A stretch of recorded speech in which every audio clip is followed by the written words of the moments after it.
No ar, Socorro Contador! Sejam bem-vindos a mais um episódio do nosso podcast Socorro Contador. E o tema dessa semana é contratação. Sim, quero contratar. O que eu preciso saber? Eu sou Anderson Felício, diretor da Felício Contabilidade. Eu sou a Patrícia Miorance, gerente administrativa da Felício Contabilidade. E eu sou Grazi Campos, jornalista e mediadora deste podcast. Não desconecte, o Socorro Contador está só começando.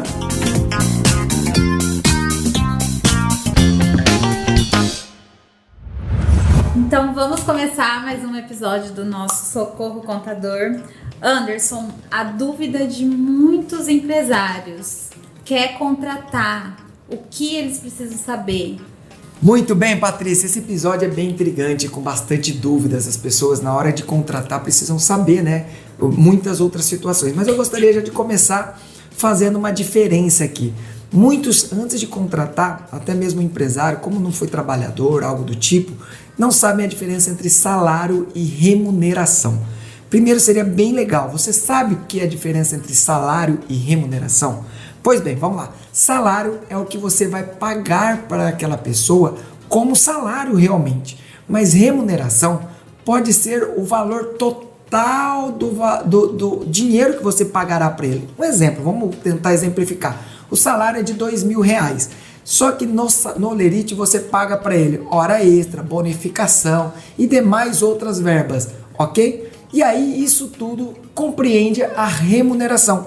Então sempre quando formos falar nos exemplos de média, a gente vai utilizar a remuneração. Ela será a nossa base de cálculo e não só o salário, porque isso faz total diferença na hora de você fazer a apuração dos custos. E Anderson, qual que é o planejamento que o empresário precisa ter com relação à contratação? Como que funciona isso? Vamos explicar meio que passo a passo para quem está ouvindo aí consiga entender tudo que ele precisa. Legal, Grazi. Lá na Felício a gente sempre fala para eles fazer um planejamento. Anderson, eu quero contratar, onde eu começo? Pessoal, comece planejando. Nada melhor do que você saber informações sobre a sua empresa, para onde ela vai. Então aqui a gente fala para a gente começar pela descrição dos cargos e salários. Tá, ok, vou fazer aquela coisa mirabolante? Não, você está começando. Coloque ali numa tabela todas as funções da sua empresa, todos os cargos que poderiam ter. Por que isso? Para que a gente consiga olhar qual o sindicato da categoria para aqueles trabalhadores. Consequentemente, a gente consegue os pisos salariais. Talvez ali é o primeiro passo para você determinar qual é o piso, qual é o mínimo de salário que você vai pagar. E aí sim, saber o quanto de faturamento você vai precisar ter para ter essa despesa, esse custo com isso. Tá bom? Então acho que esse é o primeiro passo, Grazi, a gente começar fazendo a nossa descrição de cargos e salários, verificando o sindicato e também os pisos. Excelente. Anderson, vamos tentar exemplificar ainda mais. Como seria essa descrição de cargos? Para quem nunca ouviu isso, o empresário está ali começando, ele não sabe o que ele precisa colocar. Então, o que precisa ter ali para que o escritório consiga ajudar? Legal. Por exemplo, vamos citar então o exemplo do escritório. Anderson, eu sei que no escritório eu preciso de uma secretária, eu preciso de uma auxiliar de departamento pessoal, uma coordenadora de departamento pessoal, também preciso de algumas funções ali no departamento fiscal, na contabilidade, enfim, até mesmo uma gerente. Então eu monto uma situação de todos esses funcionários, colaboradores, vamos dizer assim, que eu precisaria ter. E ali a gente vai ter mais ou menos a função de cada um, o cargo de cada um, a descrição do cargo de cada um. Então isso é importante. Mas assim, simples, não precisa montar uma árvore muito grande, uma situação, não. É só mesmo para a gente entender as funções ali de cada um e aí sim basear os salários. O que eu estou querendo dizer, por que ser simples? Tem muita pessoa de RH que vai te ajudar muito a aprofundar isso. Mas na simplicidade é para você saber os custos, o quanto você vai pagar. Sabendo isso, por exemplo, vou pagar para um auxiliar 1.300. Poxa, então para um coordenador vou pagar uns 1.500. Então aí você começa a ter o levantamento desses valores para a gente chegar na tabela de custos nossos, para a gente saber o quanto que essa folha de pagamento irá custar para a sua empresa. Entendi. E para todo cargo existe um piso salarial? Existe um sindicato ou não? Sim, na verdade, essa é uma dúvida frequente. Toda categoria tem um sindicato, então é preciso determinar esse sindicato, porque temos o piso. O piso é o mínimo possível que você pode pagar a um trabalhador. Anderson, posso pagar 50 mil sem problema nenhum. A questão é o piso, não temos teto de pagamento. E ali determina essas funções. Algumas funções específicas muitas vezes não compreende nem dentro do mesmo sindicato. Então por isso vale essa atenção realmente para entender. Ou talvez aquelas situações de, por exemplo, auxiliar é um valor, coordenação é outro. Então tem alguns sindicatos que tem uma tabelinha para esse tipo de funções. Então por isso buscar isso junto com o seu computador, é isso que a Felício faz logo de cara. Quero contratar, a gente já vai lá, verifica o sindicato, os pisos salariais, passa para eles, para que eles consigam realmente falar, não, então tá bom, eu quero contratar, mas acho que é pouco esse piso salarial, vou pagar um pouco mais, e ali ele já começa a ter um contexto de como contratar. Grazi, e aí a gente traz isso, por quê? Porque às vezes a gente coloca a pessoa, né, o empresário, ele vai, eu acho pouco esse piso salarial, vou colocar um pouquinho mais. E aí depois ele precisa contratar uma outra pessoa. E aí isso impacta direto, porque o piso salarial, o valor dessa outra pessoa, se for na mesma função, por exemplo, não pode ser diferente, entendeu? Só no caso, isso é bem legal, só no caso se a pessoa tiver mais de 2 anos na empresa, você pode fazer a mesma função, ter salários diferentes. Então por isso que é legal, é isso que a Patrícia, nossa, bela ponto. A hora que você determina isso, você já começa a ter uma situação futura. Então, para você evitar alguns certos problemas, você já sabe, eu quero pagar 1.800. Aí agora eu vou contratar outro auxiliar, mas tá ficando caro, vou pagar 1.300. Opa! Então, mas as capacitações podem interferir ou não? Não, na verdade é sempre o processo de cargo. A gente até fala... o tempo de empresa. Isso, a gente até fala que temos muito poucas empresas que é o planejamento de cargos. Como que chama, Patrícia? A descrição de cargos. Não, desculpa, a evolução da carreira, plano de carreira. Então poucas empresas têm plano de carreira, que aí sim, por capacitação, por alguns pontos. Mas na maioria delas, o que determina é a função. Então aí você tem que ficar criando algumas funções, e tem hora que auxiliar não existe. Então é muito importante, principalmente nessas básicas, você entender que o piso é baixo, mas que ainda você ganha uma folga ali na hora da contratação. O ideal, então, seria trabalhar sempre ali, pelo menos nesse início, vamos pensar assim, para quem está aí, a gente sempre fala com o empresário que está começando o seu negócio, que está estruturando, ele sempre trabalhar com o piso salarial. Sim, na verdade é um início, mas assim, vai de empresa, infelizmente vai de empresa, que a gente só gosta de citar esses pontos para que ele pense, para que ele reflita, porque muitas das vezes também, talvez se ele pagar o piso, ele vai perder o colaborador para um outro. Então tem algumas situações de mercado que acaba pondo ele numa situação de pagar um pouco mais, mas dentro da empresa dele ele já visualiza que aquela evolução daquele funcionário possa ter próximo de um coordenador, de uma gestão, de um gerente, para ele entender que essa evolução tem que caber também dentro da empresa dele. É só um ponto de atenção mesmo, para que depois ele não tenha problemas, né? Ou que o custo dele não altere tanto. Isso, que é o preventivo, grande... né? Prevenção, isso. Perfeito. Depois que a gente faz esse planejamento, tem esse acompanhamento, qual é o custo que eu vou ter com esse funcionário? A perguntinha, né? Quanto esse funcionário vai me custar? Lá naquela perguntinha, quero contratar, já começou com outras perguntas, né? Tá, você já falou de planejar, agora estou preocupado em quanto vai me custar. Sim. Isso, então agora vamos falar sobre alguns impostos que incidem, algumas situações de verbas que precisa pagar. A maioria dos empresários acabou ouvindo, mas aqui a gente vai destacar uma de cada vez. Fundo de garantia. É uma verba, uma despesa que a empresa vai ter com aquele colaborador. Então, o fundo de garantia hoje no Brasil é uma alíquota de 8%. Então, todo trabalhador registrado, colaborador registrado na sua empresa, você terá por meio da CFIP, GFIP, que é uma guia que faz o recolhimento, e é fazer o pagamento do fundo de garantia, para que caia no extrato dele e ele acompanhe. Claro, também temos no processo de demissão a multa, mas hoje, como é contratação, o que você precisa saber realmente é o custo do fundo de garantia de 8%. Outro ponto importante, Grazi, é o INSS empresa. A gente falou no episódio passado e ele entra aqui sobre o custo. Esse INSS empresa acontece muitas situações que a gente vê dentro do escritório que as pessoas não entendem. Poxa, mas o INSS não é o que é descontado do trabalhador? É sim. Então, ali você não é um custo para a empresa. Então, se você combinou de pagar R$2.000 para aquele colaborador e você pagou 1.800, esses descontos que aconteceram, principalmente de INSS, vão ser repassados para, por exemplo, o Ministério da Previdência Social. Então, não é da empresa. Por isso que se desconta do trabalhador como se fosse um repasse. Imagina, a gente tem 100 funcionários. Imagina se cada trabalhador tivesse que recolher a sua própria guia. Então, o que o INSS fez? Todo mundo desconta, a empresa desconta de todos e faz o recolhimento através de uma guia. Ok? Perfeito. Mas a gente tem que falar do INSS empresa. Então, quando você não está no Simples Nacional, ou como a gente disse, algumas atividades bem particulares, eu estava vendo hoje, serviços advocatícios, independente de estar no Simples Nacional, também tem INSS de 20%, o INSS CPP que a gente fala.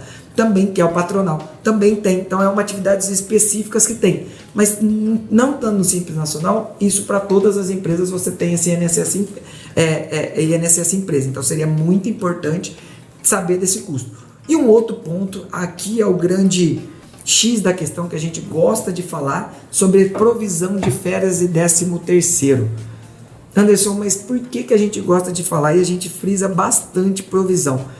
Porque muitos acham que férias e 13º só é pago lá na época e se descabela para pagar. Sim. Você já deve ter. Não tem essa você já deve ter. Eu conheço alguém. Você já deve ter ouvido essas situações. Por quê? Muito mais que comum. É muito mais que comum, igual a Patrícia disse. E aí a gente vem com aquela ideia que a contabilidade é uma ferramenta de gestão, então a gente aborda esse ponto aí com todos os nossos clientes, de você saber provisionar. O INSS, as férias e o 13º, cada mês trabalhado, aliás, após o dia 15 daquele mês, já gera 1/12. Então, você já teoricamente já tem um passivo a pagar a ele. Então, você provisiona isso no seu caixa, tirando isso de custo, separando essa verba. Consequentemente, você vai ter o dinheiro para fazer o pagamento na época do pagamento.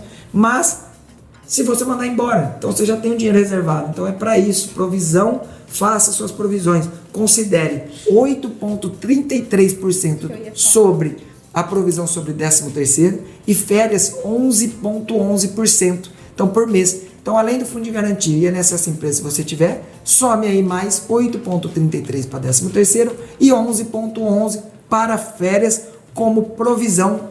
Vamos chamar de provisão como custo. Contabilmente não é a mesma situação, porque você está reservando dinheiro, mas considere isso como um custo.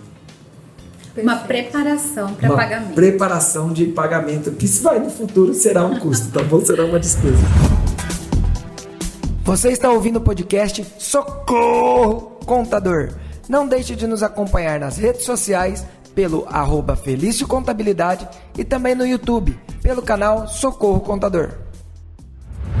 Legal, e agora qual que é o processo? A gente já falou aí sobre essa parte de planejar, a gente já falou sobre o custo, decidi tudo isso, organizei tudo isso lá com a Felício, e agora? O que eu faço? Qual que é o processo? Tá, então como você disse, esses dois pontos de planejamento e custo é algo antes mesmo, é algo para a gente entender o contexto. Mas aí assim, agora vamos para o processo. O processo é admitir o seu funcionário, mas para admitir o seu funcionário, a gente tem como você disse, um processo, né? Tem toda uma documentação a ser exigida. Vale salientar que tem que ser passada uma relação para o seu colaborador que vai trabalhar na sua empresa, para ele providenciar os documentos. Antes mesmo, isso é um ponto terrível, é um ponto que muitos cometem um erro e podem acontecer problemas. Antes de você deixar ele trabalhar, comunique o seu escritório. É o que a gente preza ali na Felício. Comunica seu escritório para que mande a documentação, registre no e-social e após isso libera o trabalhador a começar a exercer a sua função. Anderson, por quê? Muita gente, Grazi, antes do E-Social, a gente estava aqui falando do registro do E-Social, é esse o ponto que eu quero tocar. Antigamente fazia o quê? Fazia o registro anterior. Hoje é dia 20, meu trabalhador começou a trabalhar lá no dia 1, vou mandar o documento para o escritório para registrar lá para o dia 1. Não registrava na data, ficava ali como experiência, algo do tipo.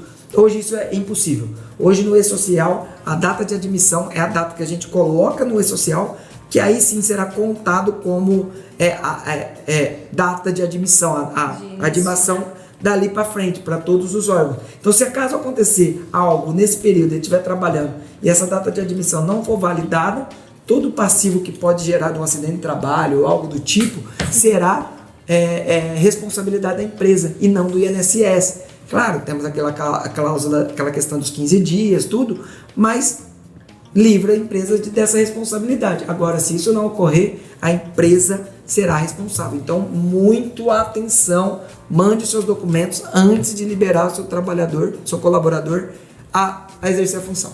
E um dos documentos que é muito importante, é exigido para fazer o registro, é o exame admissional. Perfeito, perfeito. Aí também é um outro ponto que a gente precisa tocar, que é a medicina do trabalho. Então, antes mesmo de liberar ele para a função, peça para ele fazer o exame médico admissional. Temos o exame periódico, temos o exame demissional, mas nesse ato que eu quero contratar, exame admissional. Então, Anderson, como assim? Vamos lá, passo a passo. Liguei para o escritório, Anderson, quero contratar a Grazi aqui no nosso escritório. Tudo bem, Grazi? Tudo ótimo. Você passou pelo processo de recrutamento e seleção, você será a nossa colaboradora. Só que hoje é sexta-feira, Grazi. Para você começar a trabalhar na próxima segunda-feira, o que você faz?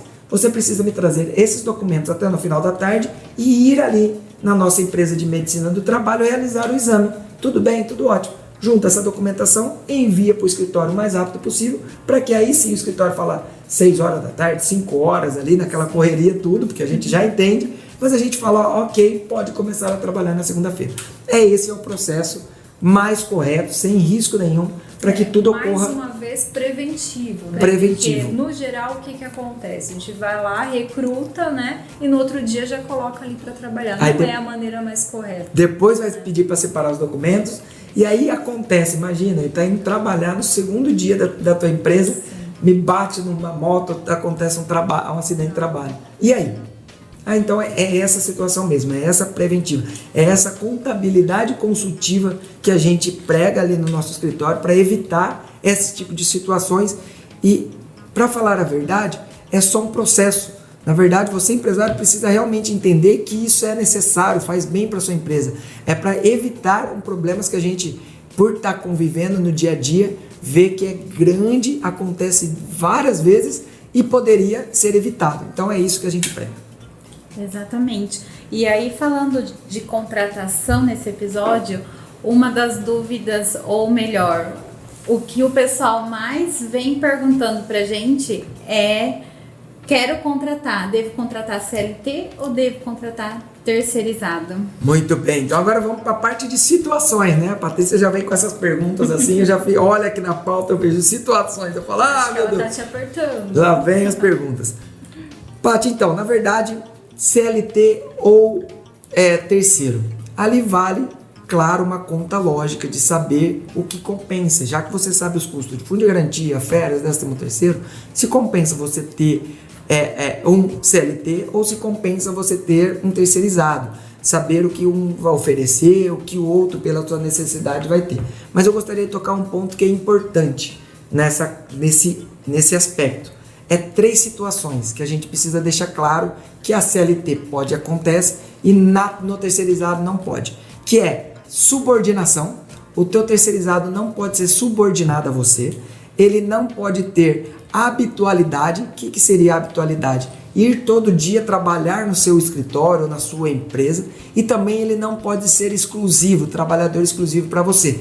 E aí é o que todo mundo acaba acontecendo de falar, eu vou terceirizar aquele meu colaborador, ter aquela situação com aquele colaborador, e aí no fim ele esquece esses 3 pontos que é onde o direito trabalhista pega bastante. Então esses 3 pontos é fundamental para que isso aconteça realmente ser um terceirizado. Anderson, mas poxa, ele trabalha na casa dele, ele não precisa me prestar conta, eu mando o serviço para ele, ele realiza a operação, eu pago por serviço, eu pago por hora, ele pode ser um terceirizado? Ótimo! Se isso você vai usufruir dele 4, 5 horas e não 8 horas, igual uma CLT, 44 horas semanais, ok, vai ficar mais barato, ok. Mas a partir do momento que você traz ele para dentro da sua empresa, ou mesmo em home office, ele tem horário para entrar, horário para sair, ele tem que cumprir ordem sua, tem que participar de situações com você, de subordinação, e ele é exclusivo, ele não pode trabalhar para os demais, isso cai por cargas d'água e se reconhece o vínculo trabalhista dele, e vínculo empregatício. Perfeito. Exatamente.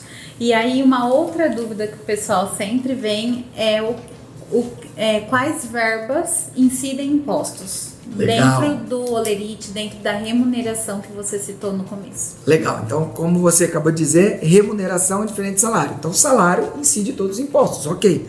Mas para compor essa remuneração, o que mais que incidiria impostos? Na verdade vamos falar o que não incide, quase todas elas. Hora extra, deixa eu lembrar de outro, comissão gera... Cargo de confiança, adicional insalubridade, adicional periculosidade, todas essas verbas que possam ser de acordo com o cargo e salário daquela pessoa, incidem, né, tem a incidência de impostos. Umas duas, eu acredito, eu até mais posso estar enganado, mas que eu me lembro agora que vem na cabeça bonificação não incide impostos, das maioria das vezes, e vale alimentação. Por que eu falo maioria das vezes, Grazi? Você deu até risada nesse ponto. Na verdade é porque muitos usam essas duas verbas como uma fuga para não pagar fundo de garantia.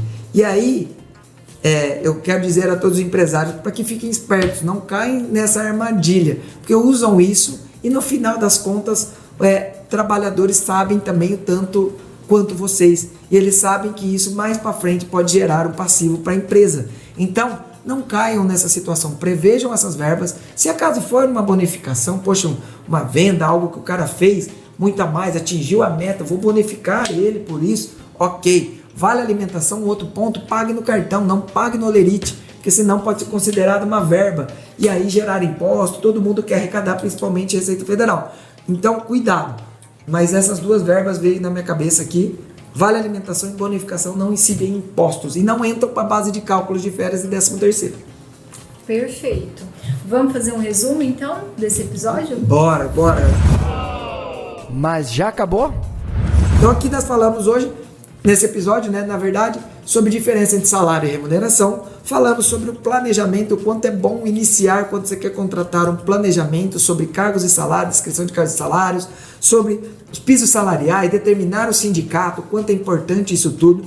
Também falamos sobre os custos, sobre fundo de garantia, quanto que é o percentual, INSS empresa. Falamos sobre provisões, férias e 13º, quanto é bom provisionar isso e colocar no seu custo na hora de você contratar. Além também do processo de admissão, que é aquela questão da relação de documentos, do registro no e-social, aquele grande probleminha ali de não adquirir um passivo se acaso acontecer um acidente com esse trabalhador. E falamos sobre exames médicos, sobre a medicina do trabalho, segurança do trabalho, que hoje temos, Grazi. Exatamente, e se é bom a gente colocar aqui que se ficou alguma dúvida para o pessoal comentar no podcast ou no canal do YouTube, que a gente vai estar é isso aí, todo mundo que acompanha o nosso podcast, que está aqui até agora, vai lá, compartilhe com os demais aí, com os empresários, porque empresário conhece empresário, então compartilhe com os demais empresários, se fez sentido para você, vai nos ajudar bastante. Também estamos com o canal no YouTube, lá o Socorro Contador, esse podcast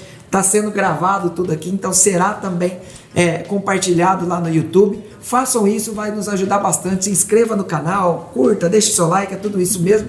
E no próximo episódio falaremos sobre 13º. Citamos aqui agora a causa de 13º e vamos trazer no próximo episódio mais dúvidas sobre esse assunto. Você acabou de ouvir o podcast Socorro Contador. Todos os domingos tem episódio novo por aqui e também no nosso canal no YouTube. Esperamos você! Este podcast é uma produção independente e foi produzida pela Felício Contabilidade, roteirizado pela Fieri Comunicação e editado pela Cine Maré.